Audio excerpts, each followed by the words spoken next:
Olá, irmãos, graça e paz do nosso Senhor, tudo bem com vocês? Hoje vamos para o vídeo número 2 da parábola da figueira. É muito interessante essa parábola, né? No vídeo número 1 eu já expliquei quais são os motivos que levam algumas pessoas e outras pessoas de pensamentos diferentes, de correntes de linhas diferentes, a pensarem que Israel não tem nada a ver com a figueira e a figueira não tem nada a ver com Israel. Seriam apenas exemplos, meros exemplos de árvores para falar do tempo do fim. Já expliquei as consequências de você crer assim, o desprezo da profecia, a pobreza que ficariam as palavras do Senhor Jesus, e prometi que ia continuar no vídeo 2, então essa é a continuação, tá? No primeiro vídeo eu não usei aqui os textos principais, que seria de Mateus 24, Lucas 21, mas usei os profetas e expliquei coisas interessantes. Esse é o vídeo 2. Você pode assistir esse e depois você pode ir para o número 1 ou avançar para o 3, não tem problema. Não tem uma sequência certa. Eu gravei numa sequência, mas não tem uma sequência certa. Você pode seguir a playlist na sequência que está aí, mas se começou aqui a assistir, pode terminar, não precisa ir para o 1. Tá bom? Vai dar para entender de qualquer maneira, de trás para frente, de frente para trás. Então vamos lá. Esses textos aqui eu vou usar Mateus 24 e Lucas 21. E vou explicar coisas interessantíssimas. E tem também aqui, eu anotei 3 textos na verdade, né? Tem aqui Mateus 21, a palavra figueira, a primeira vez que aparece no Evangelho de Mateus, aparece em Mateus 21 e realmente é uma mera comparação. Parece que o Senhor Jesus só está interessado em dar ensino de fé, de oração, e ele não faz uma comparação tão clara com Israel, mas tem a comparação. É só você pegar a mesma parábola e ir para o outro evangelho. Aí você vai ter acréscimos.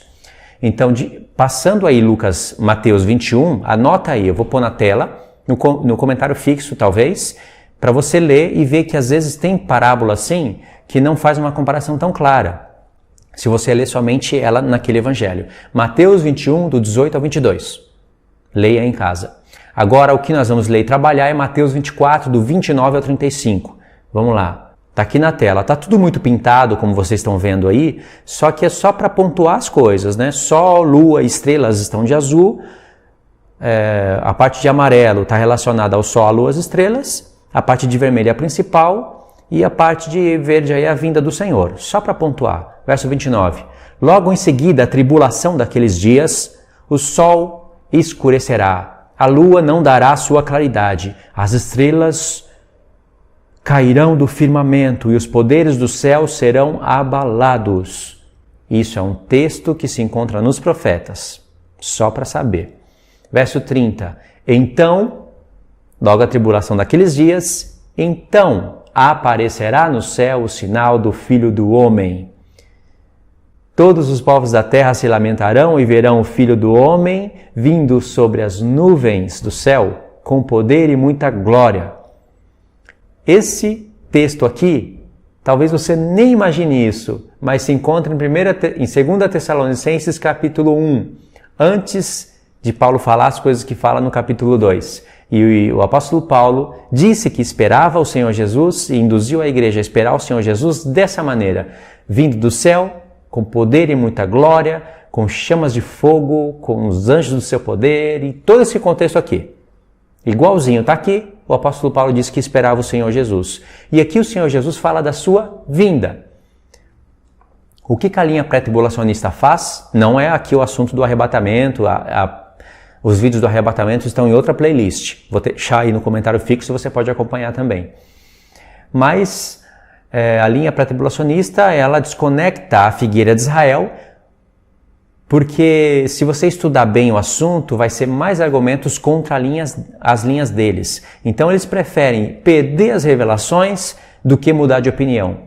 Pode ver que tem muitos pastores, muitas pessoas da linha pré-tribulacionista que gravam vídeos grandes somente para focar nessa parte, para dizer que uma coisa não tem nada a ver com a outra, que não existe um texto bíblico provando que Israel é a figueira e que, portanto, o arrebatamento, etc. e tal, e aí eles vão para um caminho que é completamente contraditório e desprezador das Escrituras e da própria palavra do Senhor Jesus, como eu falei no vídeo anterior. Esse vídeo aqui, ele vai estar também na série do arrebatamento, porque ele faz parte, né? Está na série aqui da figueira, mas vai fazer parte da série do arrebatamento. Eu vou colocar ele lá como vídeo número 9 ou número 10.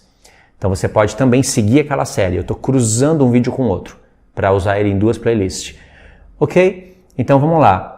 O Senhor Jesus aqui, ele falou da sua vinda, ele é um mestre, ele não está interessado em falar da sua vinda somente para os que ficaram.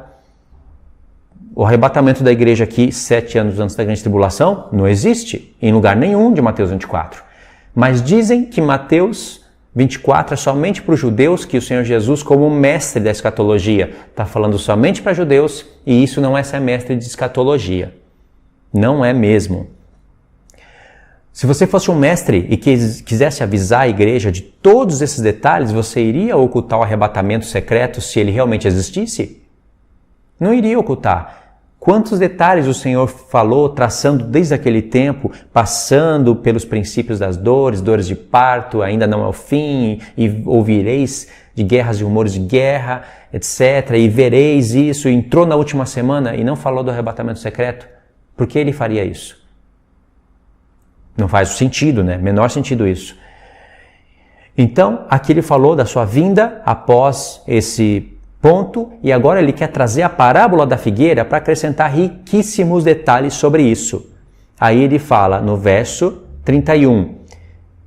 E ele enviará os seus santos anjos com grande clangor de trombeta, as quais reunirão os seus escolhidos dos 4 ventos de uma e outra extremidade dos céus.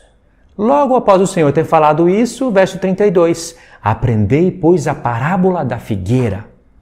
Ele não falou, aprendei, pois, a parábola de todas as árvores. Aprendei, pois, a parábola de qualquer árvore. Ele destacou a figueira. Em Lucas, ele manda olhar para a figueira e para todas as outras árvores, porque ele pensa que os santos dele, que são interessados pela profecia e pela palavra dele, vão se interessar pelas festas, para entender com profundidade como ele é um mestre profundo.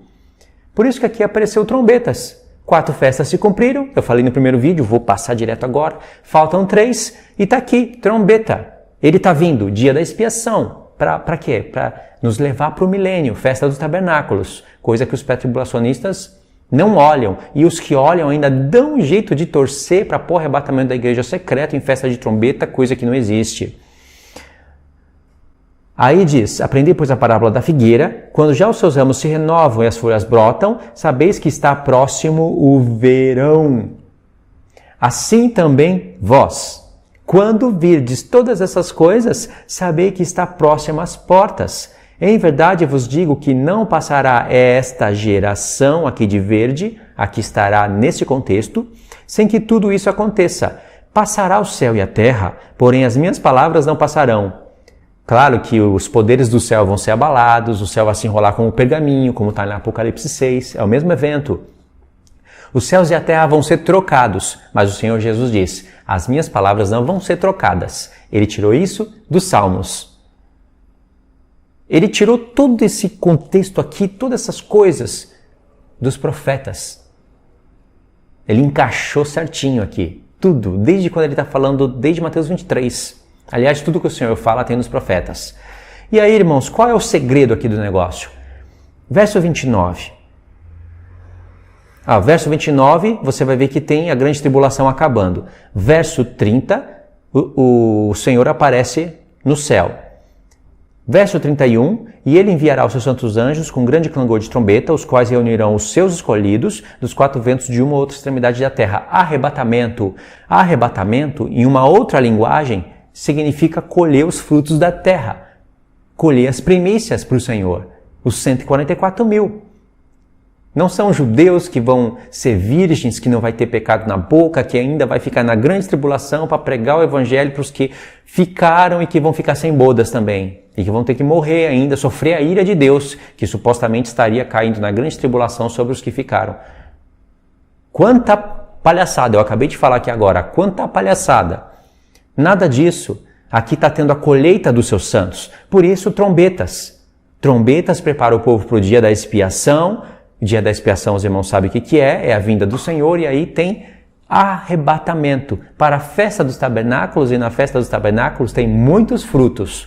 Nós somos as 3 árvores principais. videira, fazemos parte da videira, da oliveira e da figueira. E a árvore que está sendo destacada aqui é a figueira. O Senhor é a raiz de qualquer uma dessas árvores. Ele mesmo diz que ele é a videira, ele se compara com a oliveira. Paulo disse que se nós somos participantes da oliveira, nós somos participantes da raiz e da seiva da oliveira. A raiz é o que sustenta tudo. O Senhor é a raiz de qualquer uma dessas árvores e nós, como povo, fazemos parte dos ramos e produzimos os frutos que vêm do Senhor, que seria, na revelação, os frutos do Espírito Santo que estão em Gálatas. É muito mais revelador você ler Gálatas com esses olhos.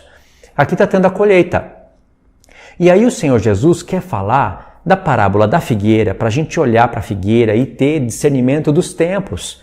Porque aqui, ele já disse antes que o abominável da desolação iria para a terra onde ele não poderia ir. Ele vai. E o Senhor Jesus disse, quando vocês verem isso, presta atenção, quem lê entenda, como diz o profeta Daniel. Vai chegar o fim. Quando vocês estiverem vendo. Entendeu? Ou seja, tem que ter terra de Israel. Tem que ter algo ali que as nações estão de olho, que o anticristo queira. Tem que ter a guerra que começou lá no ventre de Rebeca. Tem que ter isso. Ismael, na verdade, é Jacó contra Esaú. Tem que ter isso daí. Tem que ter Ismael contra Israel. Tem que ter essa briga, que começou lá, vem até hoje. E para isso tem que ter terra de Israel, não é? Aí as datas que são desprezadas, na verdade, fazem todo sentido na profecia. 1948, essa data é desprezada por muitos, mas em 1948, Israel passou a ser uma terra reconhecida por todas as nações, com muitas batalhas, com muitos empecilhos, mas Deus sempre dando vitória para um povo, ainda que ele não mereça, para se cumprir as promessas feitas a Abraão. Deus livrou Israel de tudo, conquistou Jerusalém de novo, com muita guerra, com muitas parábolas, mas está lá, agora tem terra. Então Israel, ele é a figueira, com certeza. E não fala somente só da terra de Israel, no sentido da localização, mas como nós conhecemos que o Senhor tem a intenção de unir eles com os gentios, em uma só casa, em um só povo, como mostra a revelação das duas casas, e tem a intenção de nos levar para Jerusalém, porque é de lá que o Senhor vai reinar sobre toda a terra, Jerusalém vai habitar no mesmo lugar, não vai ser destruída como a grande Babilônia, e de lá os santos vão reinar o mundo inteiro. Então tem que ter aquela terra. Nós vamos para lá novamente. Paulo disse em Efésios 2 que nós fazemos parte de Israel, da cidadania de Israel. Naquela época, ele não estava falando que era para qualquer pessoa pegar a carta naquela época e ir para Jerusalém e falar, olha, sou um gentil que agora aceitei o Senhor Jesus, então eu faço parte da terra de Israel. Não é isso, ele estava avisando o futuro, que todos nós vamos para lá. Ok? Então, tem que ter terra de Israel e isso é o florescimento da figueira. E aí, por isso que tem Lucas falando para olhar para a figueira e para todas as outras árvores. Todas as outras árvores somos nós. Nós vamos chegar lá, né?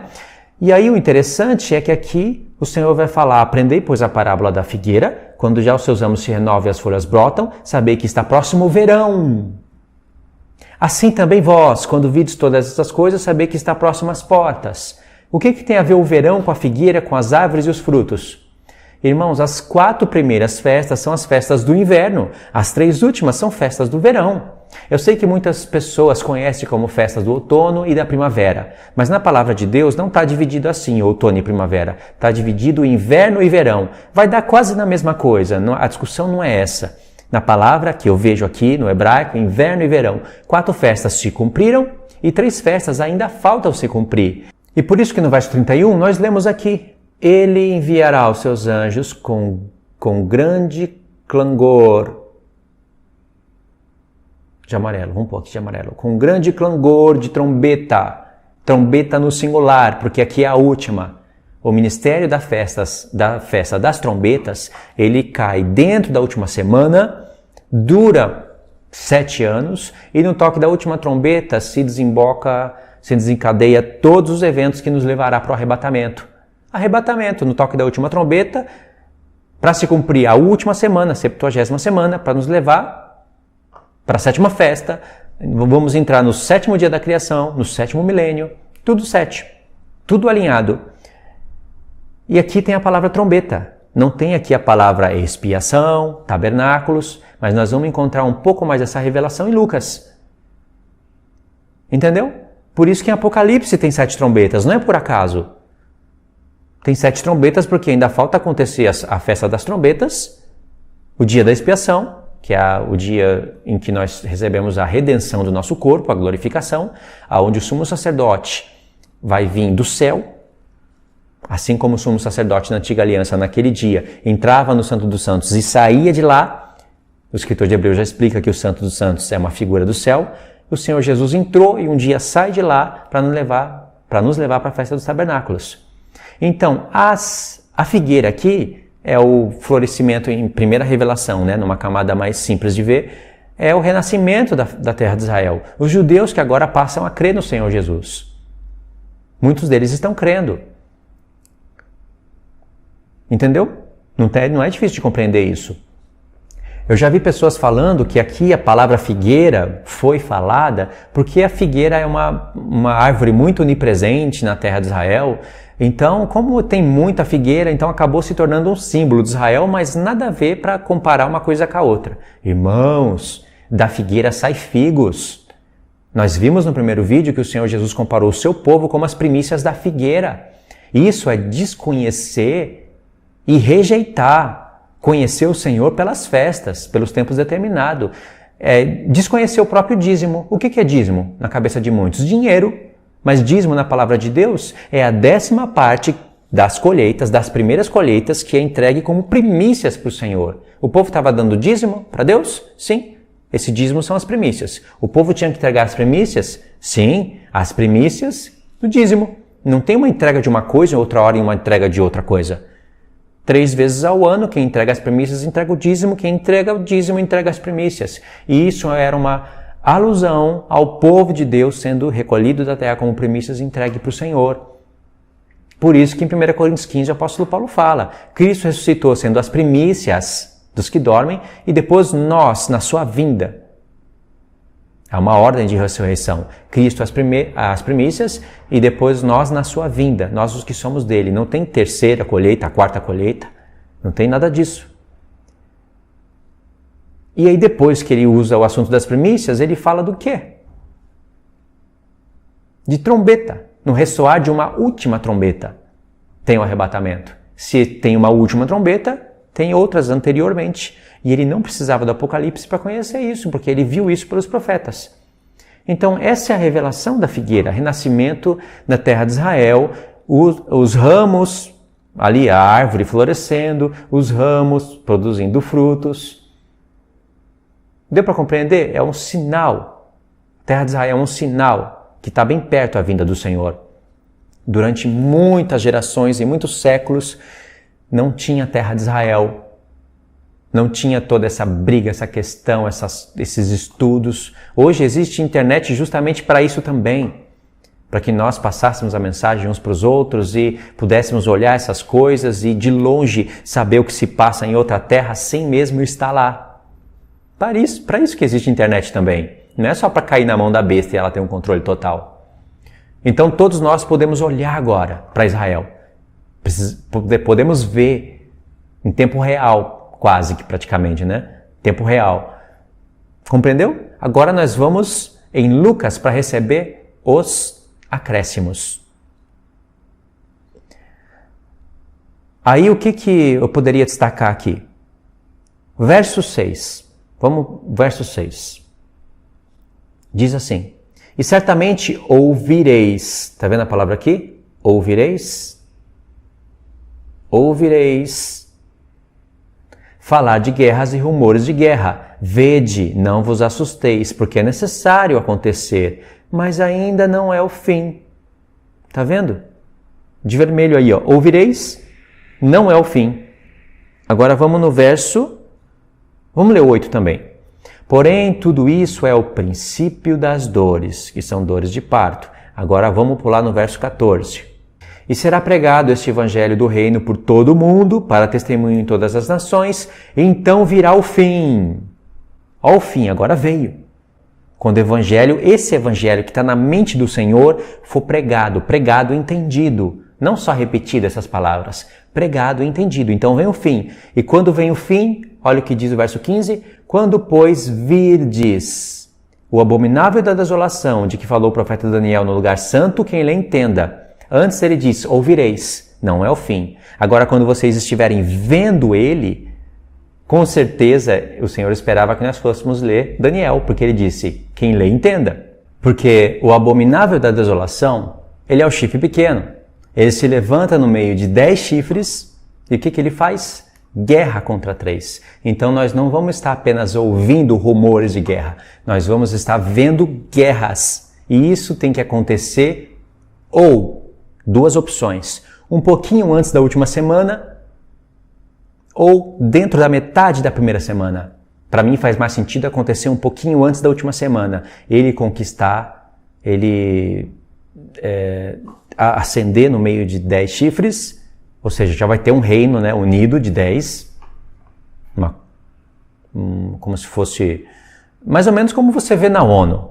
Não é olhar aquilo ali e falar que é a sétima cabeça da besta, que são os 10 chifres, não é isso. Mas é mais ou menos como você olhar aquilo. As nações já estão unidas. Ele vai ali se levantar e 3 nações vão se rebelar contra ele. Não vão aceitar o seu império. Então ele vai fazer guerra e vai vencer. Reino do Norte contra o Reino do Sul. Nós vamos ver isso. Então é o tempo do fim, porque aí nós já entramos na última semana. E aí, bom, pensando lá na última semana, na metade da semana, em Apocalipse, faz mais sentido para mim que essas guerras aconteçam um pouquinho antes. Para que no início da semana ele esteja dominando sobre os 10 chifres. Ou começa um pouquinho antes da última semana e entra dentro da última semana. O que não pode acontecer é ele fazer tudo isso na metade da semana em diante. Não pode, porque em Apocalipse 17 diz que os 10 reis são 10 reinos que não receberam autoridade, mas receberão poder e autoridade por uma hora, e eles entregam esse poder e autoridade para o anticristo. Então os 10 ali já estão unidos, e a partir dali não faz sentido ele fazer guerra contra 3, porque ali os 10 entregam o poder para ele. Antes disso, os 10 não estão em concordância, 3 não concordam, então por isso tem essa guerra. Então nós vamos estar vendo, e quando nós vermos, chegou o fim. Ok? Por que eu falei tudo isso? Porque isso volta a acontecer, essa palavra volta a aparecer aqui na parábola da figueira. Aprendei, pois, a parábola da figueira. Quando já os seus ramos se renovam e as folhas brotam, sabeis que está próximo o verão. Assim também vós, quando virdes todas essas coisas acontecer. Todas, o que ele falou, não só ouvir, mas quando vê, nós vemos o florescimento da figueira, o renascimento de Israel, estamos vendo as Nações Unidas, falta só ver 10 países unidos, o anticristo se levantar no meio de 10, chegou o fim. Entendeu? A parábola da figueira está para falar tanto disso, como da colheita do povo de Deus, etc, etc. Já pensou se o Senhor Jesus aqui tivesse destacando a parábola da figueira só para comparar eventos de guerra com o renascimento de uma figueira, de chegou o verão? Seria uma comparação tão pobre para um homem que é o dono das parábolas, que criou todas as festas, as conexões, para um homem que disse nos Salmos, em espírito, antes de se fazer carne, abrirei a minha boca por parábolas e anunciarei coisas ocultas antes da fundação do mundo. Seria uma comparação muito pobre. Imagina. O Senhor Jesus, ele queria dar um sinal para a gente, agora vai cair a ficha. Aí ele falou ali da guerra, rumores de guerra, das catástrofes e pestes e fome. Aí ele pensou, eu tenho que fazer isso ficar mais claro. Como que eu faço? Já sei, vou usar as árvores. Qual árvore que eu uso? E na terra de Israel tem muita figueira, vou usar a figueira. Não estou comparando uma coisa com a outra, nada de espiritual. Eu estou só falando que quando eles veem que chegou o verão e a figueira e todas as outras árvores começam a brotar, chegou o fim. Irmão, que pobreza é isso? Não precisa dessa parábola, se fosse só isso. Ele poderia apenas falar, irmãos, quando vocês verem todas essas coisas acontecer, chegou o fim. Não precisa de parábola de figueira, de árvores. Ou seja, estão vendo guerras? Estão vendo a abominável da desolação indo para o lugar onde não deve estar? Chegou o fim. Mas ele não quer falar só isso. Árvores florescendo e dando frutos com guerras acontecendo, nada a ver uma coisa com a outra. Agora, se a gente tem que entender que tinha que ter um sinal que a terra de Israel iria voltar a ser terra, os judeus iriam passar a crer no Senhor, nós iríamos estar anunciando o Senhor e poderíamos estar vendo a terra de Israel e todos os acontecimentos sem estar lá, e teríamos que nos preparar para ser como árvores que produzem frutos do Espírito Santo e frutos que vão ser entregues para o Senhor, aí faz sentido a parábola da figueira. Caiu a ficha? Então aí você entende a pobreza de escatologia, de revelação, de quem desconecta essas coisas, às vezes até sem motivo. Agora vamos finalizar em Lucas 21, verso 27. Pode ver como é o mesmo contexto de Mateus 24, mas com acréscimos. Então se verá o Filho do Homem vindo na nuvem com poder e grande glória. Ora, ao começarem estas coisas a suceder, exultai e erguei a vossa cabeça, porque a vossa redenção está próxima. Deu para entender? Verso 26, 25, 24, 25.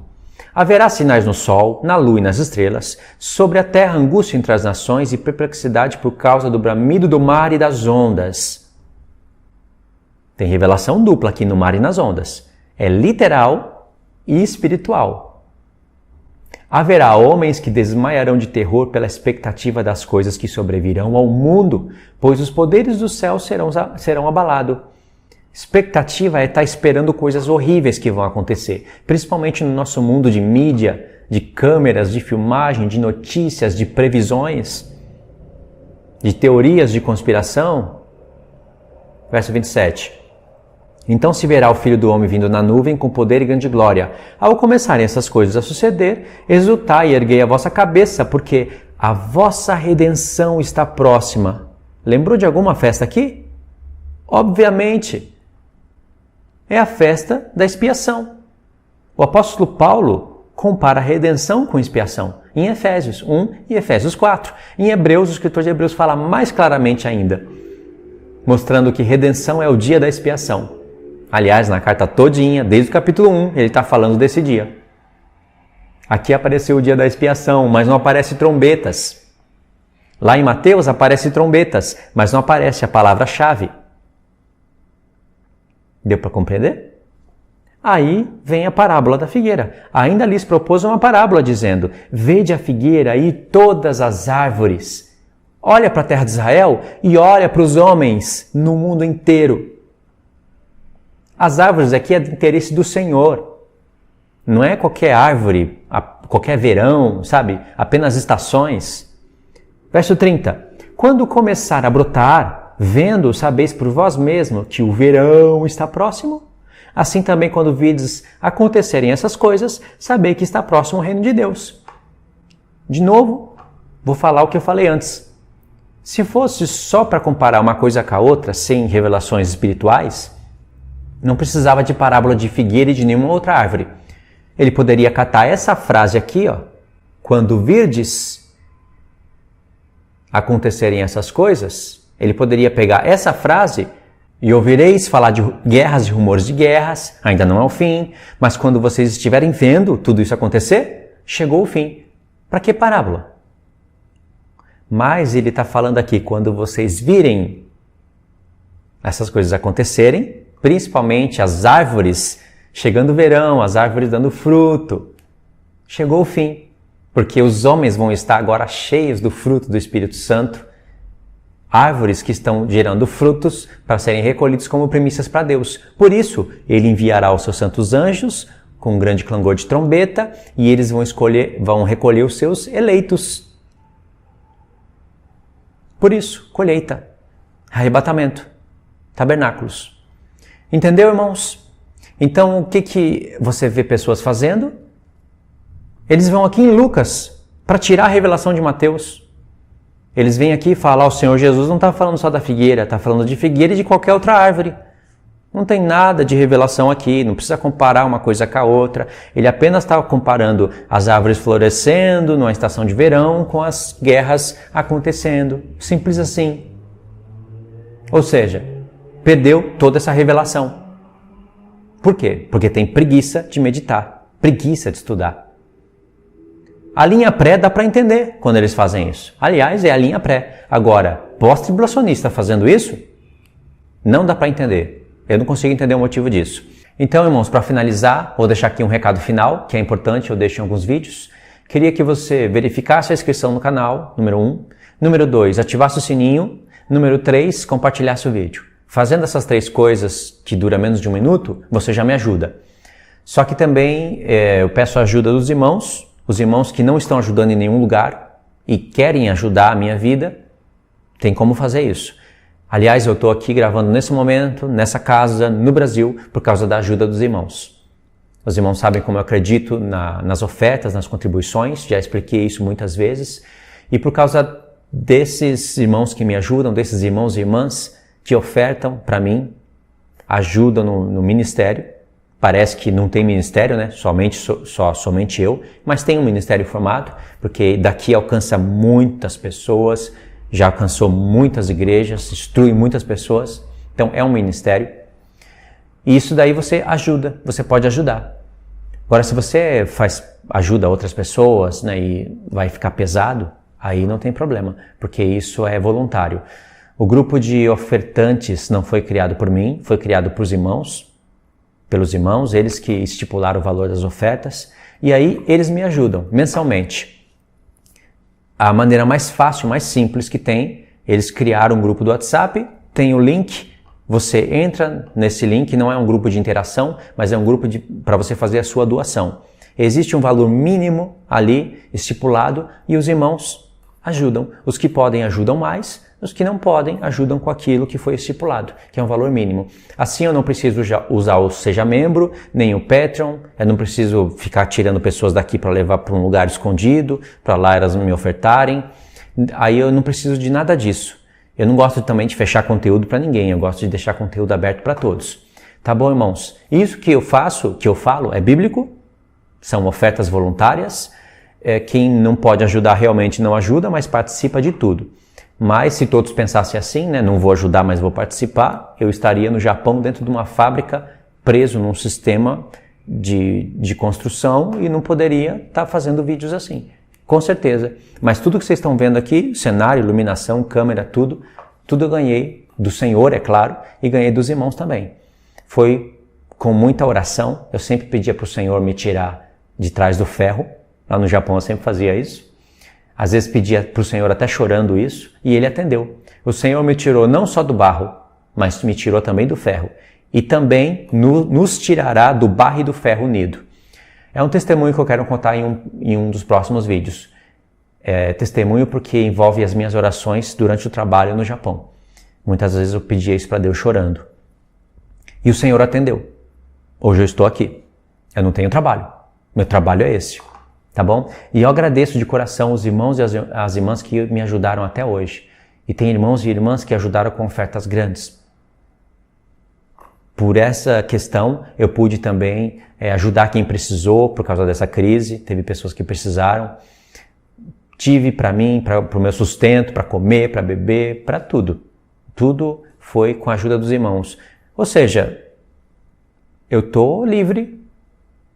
Hoje sim, eu estou livre. Mas na dependência disso, na dependência da ajuda dos irmãos. Não tenho outro trabalho, não sei fazer mais nada da vida, a não ser isso, fazer isso, tá bom?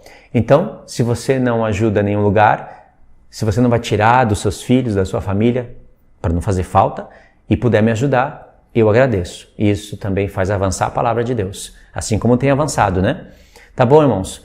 Obrigado, o link está na descrição. Deus abençoe a todos que têm me ajudado. Eu sei que o Senhor já tem abençoado, não tem deixado faltar nada, tá bom? Muito obrigado, eu sempre oro e agradeço, sempre vou fazer isso, porque não tem outra maneira de agradecer ao Senhor, a não ser fazendo o trabalho e agradecendo e orando pelos irmãos, tá bom? Fiquem todos na paz do nosso Senhor Jesus, irmãos. Muito obrigado Até a próxima.